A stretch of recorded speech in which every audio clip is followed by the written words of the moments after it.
আসসালামু আলাইকুম। নতুন একটি ভিডিওতে স্বাগতম। তো আজকের ভিডিওটি মসফেট নিয়ে আলোচনা হবে।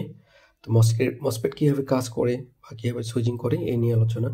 তো মসফেট দেখতে পাচ্ছি মসফেটের ৩টি পা আছে, যেমন লেগ, ৩টি লেগ, ভিন্ন ভিন্ন নাম, যেমন গেট, ড্রেন, সোর্স। গেটের কাজ কি, সোর্সের কাজ কি নিয়ে আলোচনা। দেখতে পাচ্ছেন এখানে একটি 12 ভোল্ট ব্যাটারি আছে, একটি মসফেট, একটি লাইট আছে।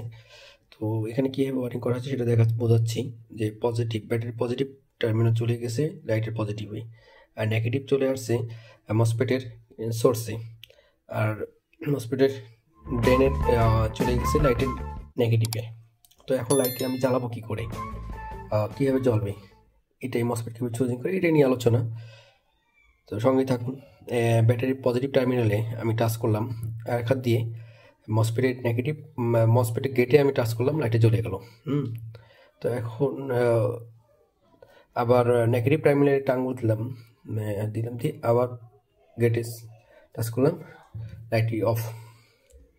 তো যখন আমি এখানে হাত দিচ্ছি বা এখানে করতেছি, টাচ করছি, তখন একটি পজিটিভ সিগন্যাল মসফেটের গেটে চলে যাচ্ছে, সেই ক্ষেত্রে লাইটটি জ্বলে যাচ্ছে।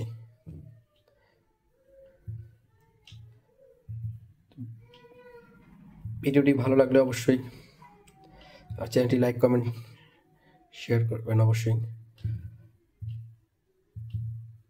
যারা আমার ভিডিওটি প্রথম দেখতেছেন অবশ্যই আমার চ্যানেলটি সাবস্ক্রাইব করবেন, পাশে থাকবেন, উৎসাহ দিবেন। এমন মজার মজার ভিডিও ইনশাল্লাহ সামনে আরও আসবে। সবাইকে অসংখ্য ধন্যবাদ। আসসালামু আলাইকুম।